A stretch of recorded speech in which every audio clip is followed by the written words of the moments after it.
I think diversity in the media is really important because if you can't see people who look like you on television and you want to pursue media as a career, it kind of feels like it's an unachievable goal and that it's impossible for you to get in.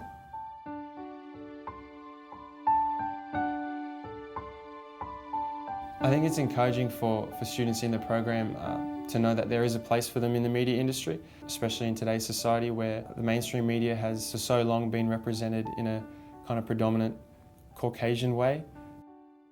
At the start of the program this year, we went on a tour of the SBS studios. It was so exciting just to get an idea of what a career in journalism might look like. It sort of cements that kind of idea that this is actually possible for you, whereas that would kind of be beyond like a dream before. This is sort of, it's turning it kind of into a reality. We got a taste of what it's like to be on radio and how spontaneous it is. I mean, you do your research, you jot down a few notes, and then you're off. That was quite daunting, but it was a really good experience to see what radio life is all about. If I could do it again, I totally would. I just have to be prepared in what I'm going to say. Good morning, guys. I was part of the broadcast voice workshop, which again taught me things I didn't know that I needed to know. Apparently I was speaking without breathing enough. Who knew? So now I'm like 10 times more comfortable when it comes to presenting, and that doesn't even just apply to being on camera, that's just day-to-day life. First year media students, they don't get a lot of hands-on work, but the mentorship really incorporates the practical side of media. For the Reconciliation Forum, I did do some camera work, and it's really helped me with gaining a better understanding of a camera that was actually much more technical than the cameras we would use on a day-to-day basis. The media careers talk was great, like they spoke a lot about networking. I'm really reserved. I kind of had to force myself to talk to the people, and I'm really afraid of like being rejected, so I had to sort of put those feelings aside and just get on with it. I did realise, particularly in the media careers section, you have to network in order to have a job these days, particularly in the media sphere. I'm sort of shy a little bit. It helps me out to getting out there and trying to network, basically, yeah. One of the other mentees, Dahlia, and myself were able to talk to Amanda Collins. She's one of the producers of Q&A on the ABC, and from that we were able to actually go on the live set of the Q&A live show, which was awesome. And we were able to go backstage and we met a lot with the people that were on the panel. We even met Tony Jones, for instance, which was quite awesome. but yeah, we're just super grateful for just those little opportunities, because from those little conversations alone, they develop into something so much more.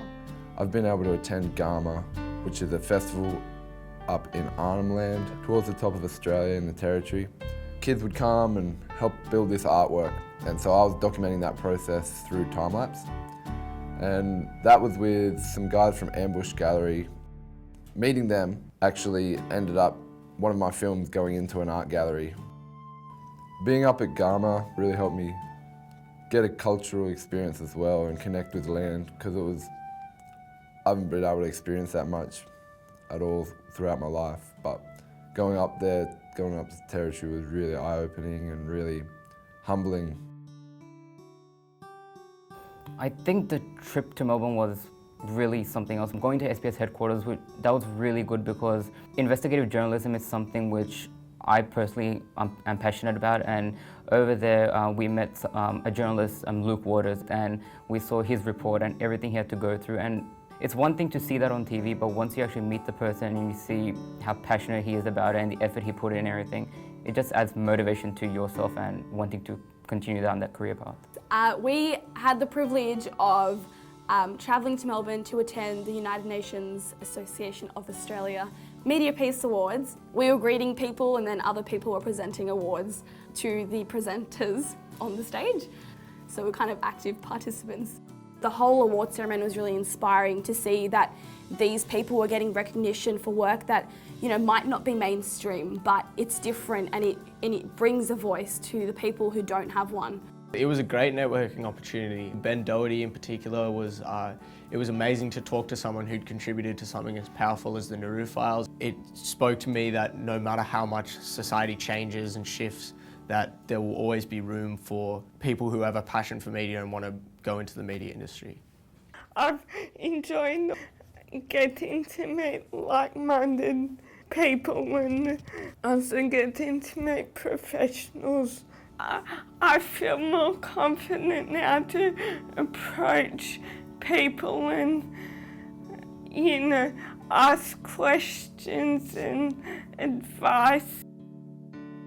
I went to Darwin with a couple of the other students with NITV to film the NEMAs, the National Indigenous Music Awards, and that was by far the most amazing thing that I've ever done at university. The highlight of Darwin was really getting to see a show of that magnitude put together from start to finish. I got to see it from its sort of planning stages, and then I got to be there the whole night from start to finish. 2 weeks later I got to actually watch it on TV and see our Macquarie University and our names in the credits come through afterwards, which was just amazing. Apart from working on the NEMAs as sort of a media student perspective, it was really amazing to be able to experience the culture. The Indigenous population in Darwin is much greater than Sydney, so I was very surrounded by the culture in which sort of I come from, and that was really amazing for me to be able to see talented people from my background. So in the final year of the Macquarie SBS Media Mentorship Program, students are given the opportunity to carry out a placement at SBS. It was kind of like a dream really, this internship. I got to write articles, I got to come into a place and talk about sports with people, and yeah, I developed skills such as like video editing, match cutting, article writing, sub-editing, getting constructive criticism, and being in a team environment and exchanging ideas and stuff like that. Not only meeting like people outside the field, it's also like the students as well. We're like, I think, the next generation of people. So if we're meeting now, when we get more into our fields, we'll be able to help each other out as well. It's helping me to trust people again in a way, and it's kind of getting me a bit out of like my isolation and stuff, because when we do these like workshops and things like that, it's just a bit easier. You get more support. You can develop those friendships if you're in a smaller group as well. It's encouraging me not to drop out, because I don't want to, like, it's showing me like I actually don't really want to drop out. I've learnt through the mentorship that it's just about being yourself, being comfortable with who you are, knowing what you want to do, and in the end, that's all that matters. Just express your opinion on, because, you know, with our generation, we're going to grow up and we're going to be the ones that run the media system, so it's all about what we believe and our experience, our knowledge. If there wasn't diversity, then all stories would be told from one angle, and there's always more than one side to a story. The media especially needs to mirror Australia's diversity. We need to respect people for who they are and what they believe in and how they live their lives, because at the end of the day, we're much better off with a diverse society than we are trying to push people out. We are a multicultural society, and these voices do need to get heard. And, you know, starting now is important, and it's important not to be complacent and think, you know, oh, I'm not white, I can't make a break in the media industry. If you saw people that represented you in the media, I think that it would be really inspiring and you'd want to be like them. You'd actually try to achieve your goal.